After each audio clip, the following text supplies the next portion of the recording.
जहां हुकूमत को एक तरफ अपोजिशन और अपने अरकान से दबाव का सामना है, तो वहीं दूसरी तरफ इस अहम मौके पर हुकूमत का एहतसाब का बयानिया 3.5 साल में मुकम्मल नाकामी के बाद अब दम तोड़ गया है। पाकिस्तानी अदालतों के फैसले हों या बरतानिया में होने वाली कार्रवाइयाँ, हुकूमत को मुसलसल नाकामी का सामना करना पड़ा। पहले अपोजिशन रहनुमाओं के खिलाफ पाकिस्तान में कुछ साबित नहीं हुआ, जो गिरफ्तार हुआ उसे रिहा कर दिया गया और जमानत के फैसलों में पाकिस्तानी अदालतों ने एहतसाब की जानिबदारी पर सवालात उठाए, इसे सियासी इंजीनियरिंग करार दिया, नैब की नीयत और सलाहियत पर सवालात उठाए और फिर हुकूमती मामलत के बावजूद बरतानवी नेशनल क्राइम एजेंसी ने अदम सबूत की बुनियाद पर शहबाज शरीफ और उनके खानदान के खिलाफ जारी मनी लॉन्ड्रिंग की तहकीकात का खात्मा कर दिया। हालांकि हुकूमत ने इस हवाले से भी बड़े बड़े दावे किए थे और अब ब्रॉडशीट स्कैंडल को मंजर आम पर लाने वाले और नवाज शरीफ पर करप्शन और बैरून मुल्क पैसा छुपाने का इल्जाम लगाने वाले कावे मूसवी ने नवाज शरीफ से माफी मांग ली है। और ये कावे मूसवी वही हैं जिनके मुख्तलिफ दावों पर वजीर आज़म इमरान खान नून लीग के खिलाफ बयानिया बनाते रहे और वजीर आज़म इमरान खान की टीम के अहम अरकान उनसे मिलते भी रहे। मगर आज कावे मूसवी ने वाजे किया कि इन तहकीकात में नवाज शरीफ के खिलाफ करप्शन, चोरी और बैरून मुल्क 1 रुपए की रकम छुपाने के सबूत नहीं मिले। क्या आपको नवाज शरीफ के खिलाफ खुफिया असासों या मुल्क से बाहर लाखों पाउंड्स और डॉलर छुपाए रखने जैसे संगीन इल्जामात के हवाले से कोई शवाहिद मिले? Not 1 rupee. 1 रुपया भी नहीं मिला। हमने कई बार छुपी हुई दौलत का पता लगाया है, मगर साबिक वजीर आज़म नवाज शरीफ और उनके खानदान के किसी भी फर्द के खिलाफ 1 भी रुपया रखने का सबूत नहीं मिला। मुझे नैब की तरफ से साबिक वजीर आज़म नवाज शरीफ के खिलाफ स्कैंडल्स का हिस्सा बनने पर माफ़ी मांगने पर कोई हिचकिचाहट नहीं होगी।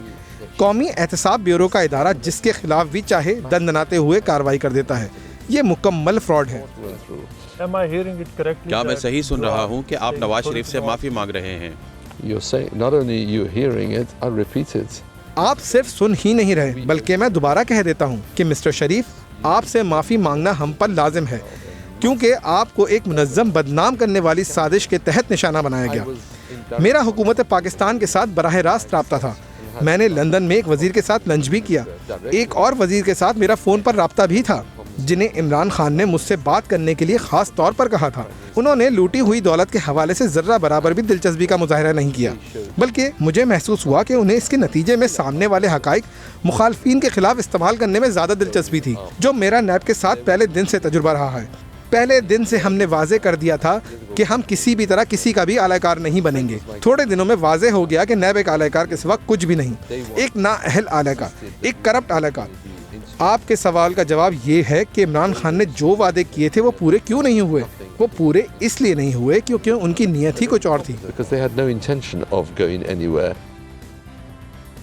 कावे मूसवी के ब्रॉडशीट स्कैंडल का मामला मुशर्रफ दौर से शुरू होता है, जब परवेज़ मुशर्रफ की हुकूमत ने ब्रॉडशीट से मुआहदा किया, जिसका मकसद सियासतदानों के बैरून मुल्क असासों और पैसों का सुराग लगाना था। और इन सियासतदानों में नवाज शरीफ का नाम प्राइम टारगेट में शामिल था। मगर 2003 में ही हुकूमत पाकिस्तान ने एकतरफा तौर पर ब्रॉडशीट से मुआहदा मनसूख कर दिया और ब्रॉडशीट मुआहदे के तहत जुर्माने की अदायगी के लिए बरतानवी अदालत चली गई।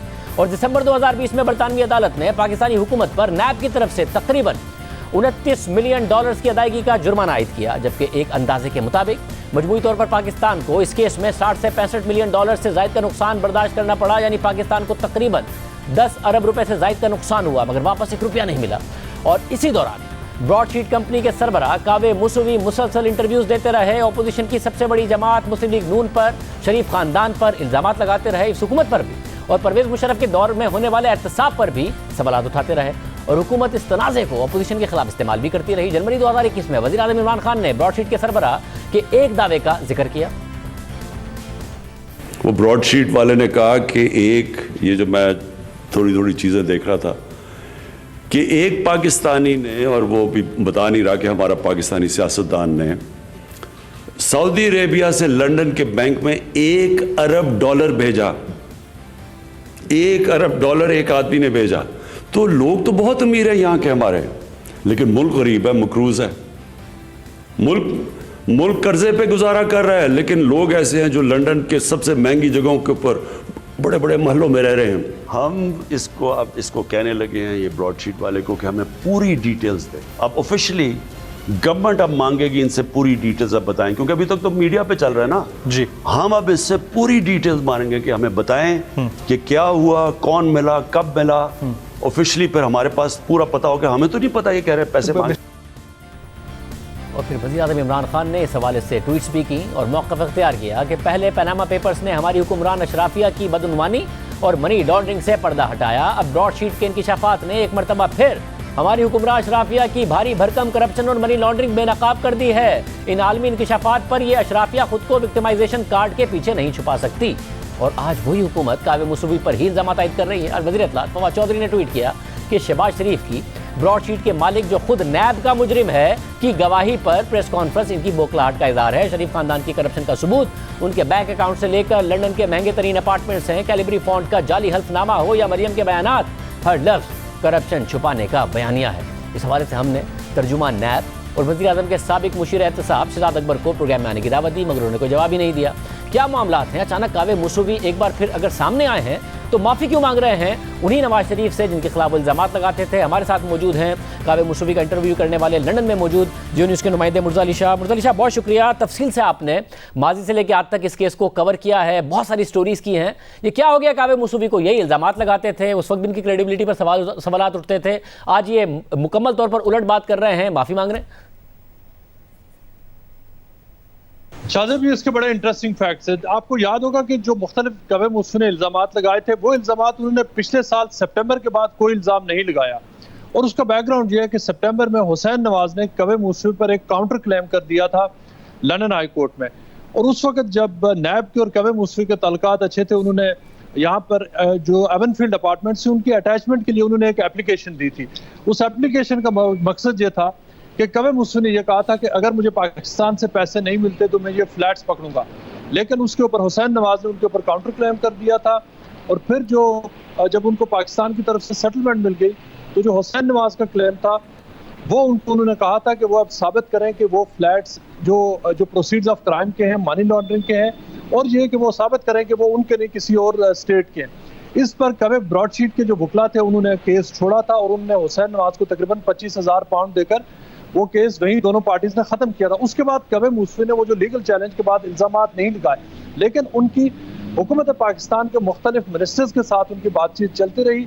उस वक्त के एक शहजाद अकबर के साथ उनकी बातचीत जारी रही। एक और मिनिस्टर है जिनका उन्होंने जिक्र किया, मैंने एविडेंस देखा है, एक सीनियर फेडरल मिनिस्टर है जिनकी कावे मुसवी से स्काइप पर और व्हाट्सएप के जरिए एक्सटेंसिव बातचीत हुई। कावे मुसवी का ये कहना है कि मैंने उनको तकरीबन 11 मुख्तलिफ जो पाकिस्तानी ऐसे लोग हैं जिनके एसेट्स हैं यूके में, उनके हवाले से उनको इन्फॉर्मेशन दी और कहा कि इन लोगों के एसेट्स हैं।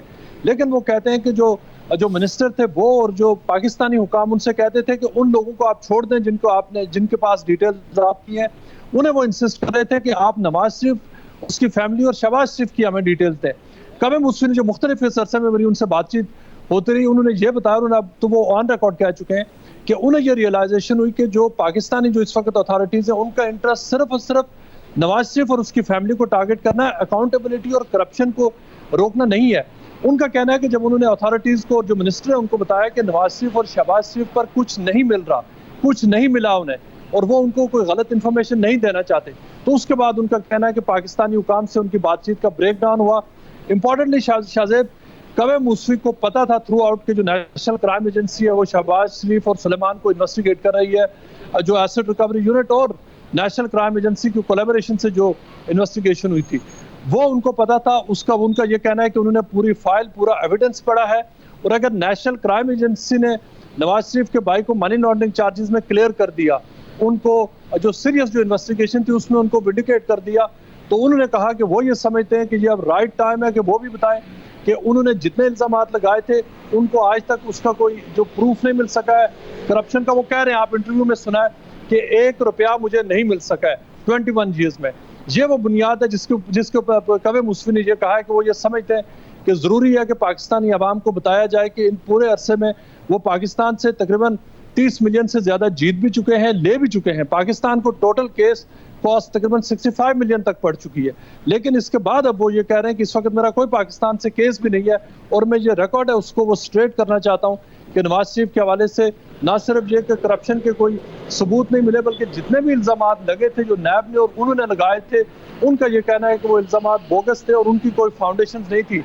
खास तौर पर शाहजेब आपको याद होगा 2018 के इलेक्शन से पहले एक क्लेम आया था कि नवाज शरीफ का $1 बिलियन का कोई अकाउंट है सिंगापुर में, और कहा गया था कि कवे मूसवी को उस अकाउंट को कुछ डिटेल्स पता है। उन्होंने इस इंटरव्यू में जो हमें दिया है ये भी कहा है कि वो सारे इल्जामात बोगस है और ऐसा कोई अकाउंट दुनिया में कहीं एग्जिस्ट नहीं करता।